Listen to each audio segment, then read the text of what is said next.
కూడి వచ్చినటువంటి మీడియా మిత్రులందరికీ హృదయపూర్వక ధన్యవాదాలు.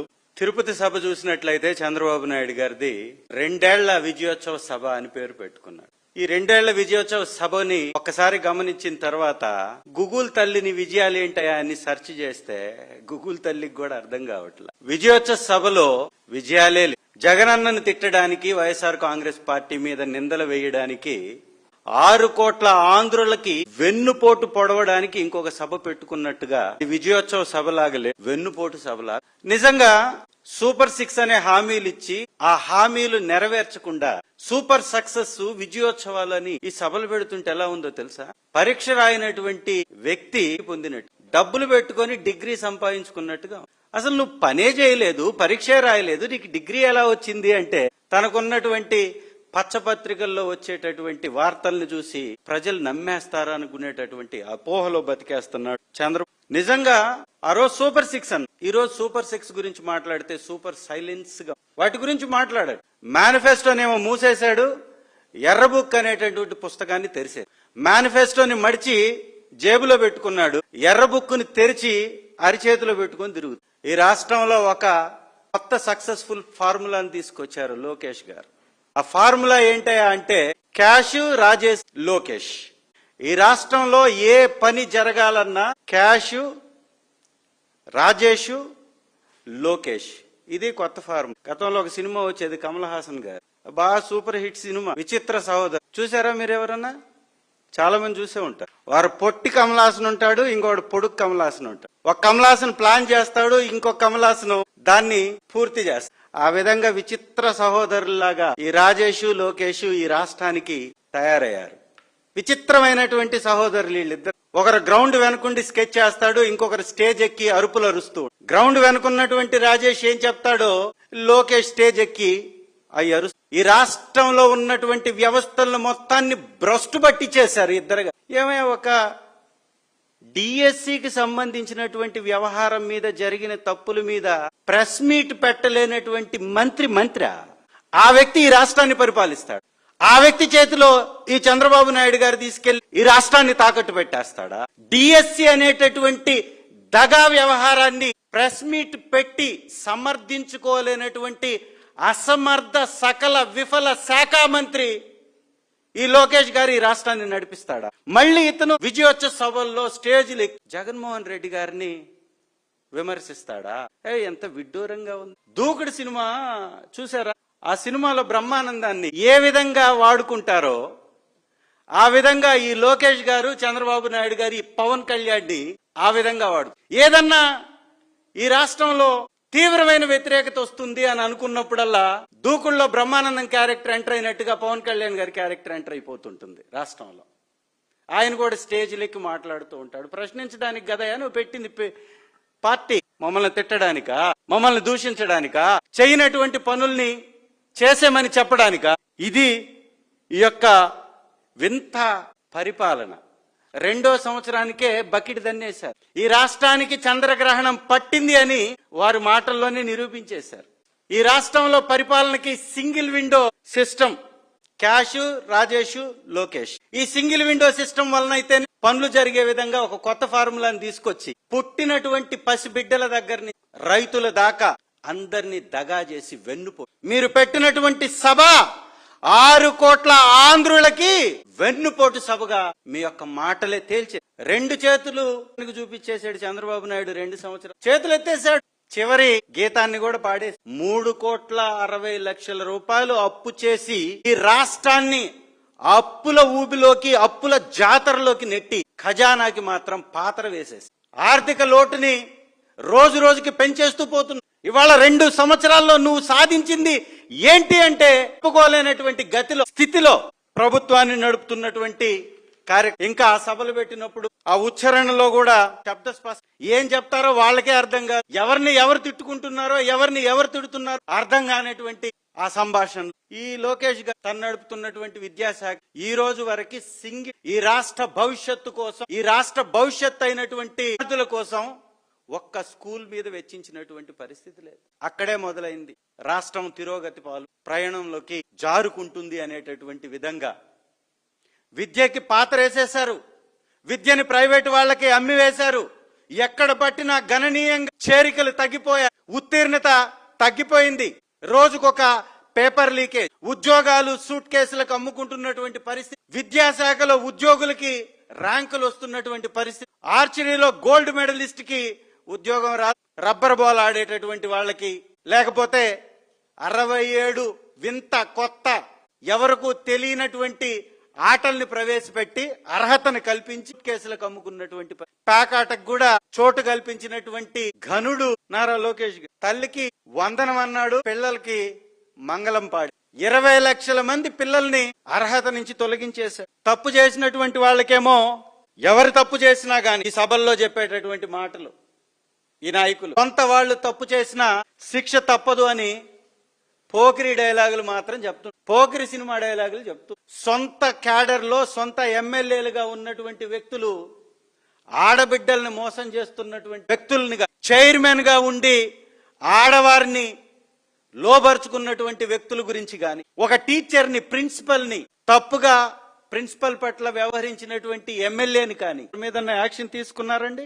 నిజంగా ఏమాత్రం సిగ్గుపడకుండా అబద్ధాలు చెప్తుంటాడు. నిన్న సభలో చెప్తాడు పవర్ ఛార్జెస్ తగ్గించేశాడు.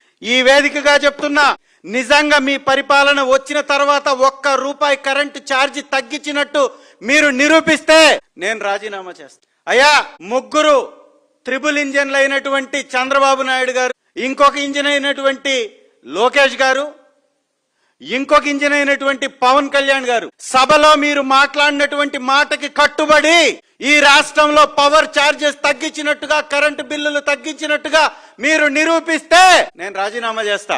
నిరూపించలేకపోతే మీ 3 రాజీనామా చేస్తారా? ప్రశ్నిస్తున్నా మిమ్మల్ని. దమ్ముందా మీకు చర్చించడానికి? దమ్ముందా మీకు స్వీకరించడానికి నా సవాల్ని? డబ్బా కబుర్లు, డాబుసరి మాటలు. వీళ్ళది ఎట్లుంటుందంటే, ఒక సామెత, బాగా మంచి సామెత, గంగిరెద్దు పని చేయదు కానీ గంట మాత్రం బాగా మోగిస్తుంది. గంగిరెద్దు పని చేయదు, ఆ మెడలో గంటను మాత్రం బాగా మోగిస్తా ఉంటది. అలా ఉంది. 3 పని చేయరు, ఈ గంట ప్రచారం అనే గంటను మాత్రం బాగా మోగిస్తూ ఉంటారు. రాష్ట్రంలో మోగుతున్నది గంగిరెద్దుల గంటలు తప్ప పరిపాలన పంటలు పండట్లేదు అనేటటువంటి వ్యవహారాన్ని చంద్రబాబు నాయుడు గారు, లోకేష్ గారు చేస్తున్నారనేది ఇది జగమెరిగినటువంటి సత్యం. మరొక ఉల్టా చోర్ కోత్వాల్కు డాటే అనే ఒక సామెత ఉంది. అంటే దొంగే దొంగ దొంగ అని అరిచినట్టుగా. మీటింగ్ ఏమో విజయోత్సవ సభని మీది పెట్టుకుంటారు, మాటలేమో మా జగన్ గారి గురించి, మా నాయకుడి గురించి, మా పరిపాలన గురించి మాట్లాడు. ఈ రాష్ట్రంలో సాగిన ఇప్పటి వరకు పరిపాలనలో అత్యుత్తమమైనటువంటి పరిపాలన శ్రీ జగన్మోహన్ రెడ్డి గారిది. వారు చేసినటువంటి పరిపాలనలో వారి దగ్గరకి కూడా పోల్చుకోలేనటువంటి పరిస్థితి. ఈ దేశంలో పరిపాలనని పేదల పాదాల చెంతకు చేర్చినటువంటి వ్యక్తి శ్రీ జగన్మోహన్ రెడ్డి. గాంధీ గారు కలలుగన్నటువంటి గ్రామ స్వరాజ్యాన్ని గ్రామాలకు పంచిపెట్టినటువంటి వ్యక్తి శ్రీ జగన్మోహన్ రెడ్డి. గ్రామాలలో 500 పైచిలకు ప్రభుత్వ పథకాలని ఏ దళారీ వ్యవస్థ లేకుండా, కులం, మతం, ప్రాంతం, వర్గం, వర్ణం విభేదం లేకుండా, పార్టీలకు సంబంధం లేకుండా పథకాలను తీసుకెళ్లి నేరుగా ప్రజలకి చేరవేశాడు. అలాంటి నాయకుడితోటి మీకు పోలిక? తుప్పుబట్టినటువంటి సైకిల్ ని తొక్కలేక పవన్ కళ్యాణ్ గారితో నెట్టించుకుంటున్నటువంటి పవన్ కళ్యాణ్ గారి సహచార్యంతో, అబద్ధాలతో వారి కులాన్ని రెచ్చగొట్టి ప్రభుత్వంలో ఎక్కినటువంటి మీరు మా ప్రభుత్వంతో పోల్చుకుంటుంటే ప్రజలు నవ్విపోతున్న 3,47,000 కోట్ల రూపాయలు అప్పు చేసి సూపర్ 6 పథకాలు అమలు చేయలేకపోయావే. ఇది వెన్నుపోటు కాదా? ఇది మోసం కాదా? ఇది ఫెయిల్యూర్ కాదా? ఏ ఒక్క వర్గాన్ని వదిలేసావా? మహిళలను వదిలేవా? 1500 మహిళలకి మహిళా శక్తి అని మహిళలకు ఆశ చూపించావే, మోసం చేసావే. మరి ఆ పథకం గురించి మాట్లాడవా? నీ విజయోత్సవ సభలో ఆ పథకాన్ని ఎందుకు ప్రవేశపెట్టలేదో చెప్పవా? ఆ పథకానికి ఎందుకు పాతర వేశావో చెప్పు. 2 సంవత్సరాల నుంచి ఆశ చూపిస్తూ మోసం చేస్తున్నటువంటి రాదా? అదే విధంగా 0 వడ్డీకి పంట రుణాలన్నావు, ఇచ్చావా? రైతులకి గిట్టుబాటు ధర ఉందా? తుఫాన్లు వస్తే వారిని ఆదుకున్నటువంటి పరిస్థితి ఉందా? రైతులకి మొదటి సంవత్సరం ఎగనామం, మహిళలకి 2 సంవత్సరాలు ఎగనామం, పోనీ నిరుద్యోగ భృతి ఇచ్చావా? 3,000 డబ్బు ఇచ్చావా?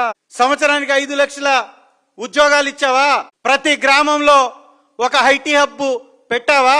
ప్రతి గ్రామంలో నిరుద్యోగుల్ని ఉద్యోగస్తులుగా చేసావా? ఊరికొక ఐటీ హబ్ అన్నావు కదా, చేసావా? బుల్లెట్ ట్రైన్ అంటావు, సింగపూర్ సిటీ అంటావు, 99% పోలవరం 2014-19లోనే కంప్లీట్ అయిందంటావు. మరి పోలవరం ఏమైంది? అమరావతి ఏమైంది? 143 మీరు ఇచ్చినటువంటి హామీలు ఏమయ్యాయి? ఉందా గుర్తు నీకు? ఈ రాష్ట్ర ప్రజలకి సూపర్ 6 తో పాటు 143 హామీలు ఇచ్చావు, గుర్తుందా చంద్రబాబు గారు? నాది భరోసా అన్నావు పవన్ కళ్యాణ్, గుర్తుందా? మరి ఏమైంది? నీ సభలో దాని గురించి ప్రస్తావించవే.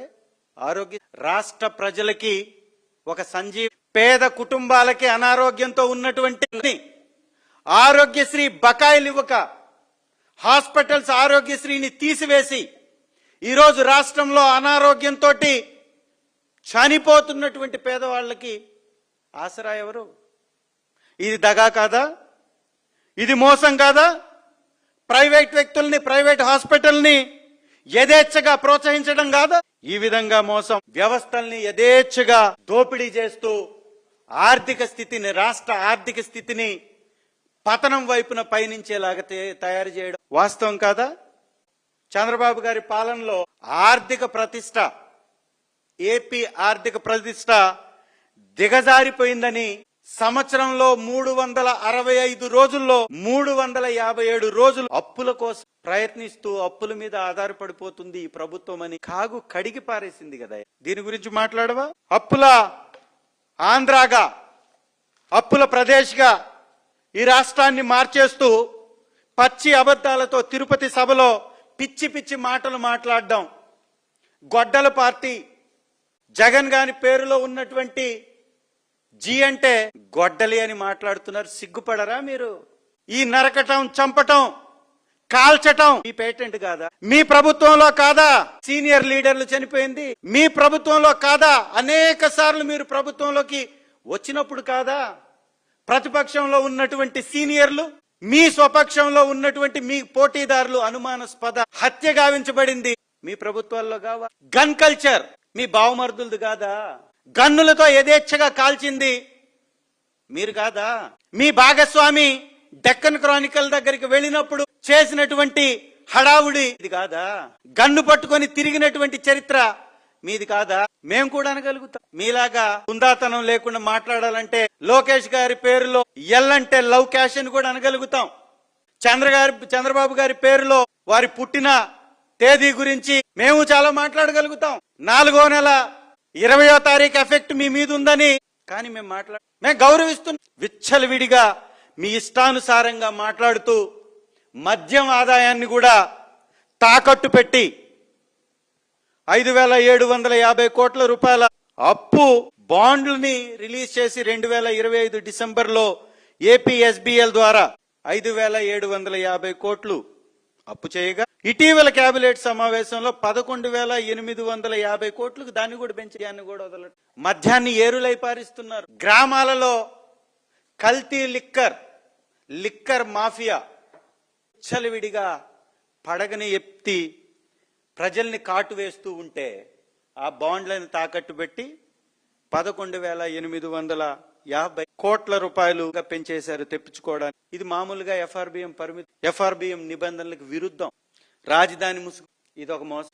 అమరావతి పేరు చెప్పి అన్ని ఆస్తులను అమ్ముకు, రియల్ ఎస్టేట్ వ్యాపారం, తనకు సంబంధించినటువంటి కాంట్రాక్టర్ కి 10% మొబిలైజేషన్ అడ్వాన్స్లు ఇప్పించి ఎక్కువ రేట్లకి కట్టబెట్టేటటువంటి ప్రయత్నం. ప్రైవేట్ వారి చేతికి ఏపీఎండిసి 1,91,000 కోట్ల విలువైన 436 మైనింగ్ లీజుల్ని వాళ్లకు బదిలీ సెక్యూరిటీ బాండ్ల కింద ఇచ్చి ఇంత విధ్వంసకరమైనటువంటి పరిపాలన చేస్తూ, సిగ్గుగా నయవంచన ఈ రాష్ట్ర ప్రజల్ని చేస్తూ మళ్ళీ ఎదురుదాడి చేసేటటువంటి ప్రయత్నం చేస్తున్నటువంటి చంద్రబాబు నాయుడు గారి పరిపాలనకి ఈ 2 ఏళ్లలోనే వారు ఆఖరి రాగం పాడేశారు అనేది తిరుపతి సభ సాక్షిగా వారందరూ ఒప్పుకున్నటువంటి పరిస్థితి. కాబట్టి రాష్ట్ర ప్రజలారా గమనించండి, మోసపు బాబు గారి మాటల్ని తిప్పికొడదాం. మోసాలు చేస్తూ ప్రజల మధ్యకి చిచ్చు పెడుతూ కులాల మతాల పేరుతోటి రాజకీయం చేసేటటువంటి కూటమి నాయకుల అసలు రంగుని బయట పెడదాం. చంద్రబాబు గారు చెప్పుకోవడానికి ఏమీ లేదు. ఈ 2 సంవత్సరాల పరిపాలన గురించి అయినా, గత చేసినటువంటి పరిపాలన గురించి అయినా.